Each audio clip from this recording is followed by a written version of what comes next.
ಆಜಿ ಮಸಾಲ. ಎಂತ ಅಡಿಗೆಯ ರುಚಿಯಾಗೋ ರಹಸ್ಯವು 20 ರೂಪಾಯಿ. ಹನೂರು ಮೂವರ ಎನ್ಕೌಂಟರ್ ಪ್ರಕರಣ ನಮ್ಮ ರಾಜ್ಯಕ್ಕೆ ಸಂಬಂಧಿಸಿದ ವಿಚಾರ. ತಮಿಳುನಾಡು ಮುಖ್ಯಮಂತ್ರಿ ವಿಜಯ್ ಟ್ವೀಟ್ಗೆ ರಾಮಲಿಂಗಾರೆಡ್ಡಿ ಕೌಂಟರ್.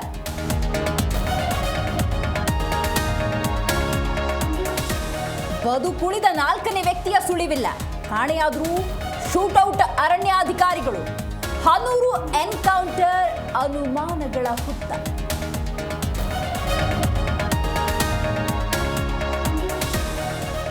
ಮುಗಿದಿಲ್ಲ ಬಿಡದಿ ಟೌನ್ಶಿಪ್ ವಿರುದ್ಧದ ಹೋರಾಟ.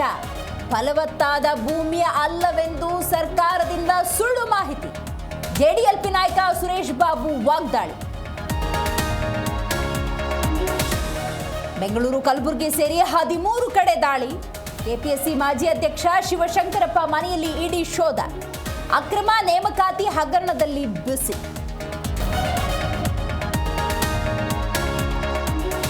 ಕೆಆರ್ಎಸ್ನಿಂದ 5,000 ಕ್ಯೂಸೆಕ್ಸ್ ನೀರು ರಿಲೀಸ್. ಸುಪ್ರೀಂ ಕೋರ್ಟ್ ಸೂಚನೆಯಂತೆ ಹರಿತಾ ಇದೆ ವಾಟರ್. ಸರ್ಕಾರದ ಕಳ್ಳಾಟಕ್ಕೆ ರೈತರು ಫುಲ್ ಗರಂ.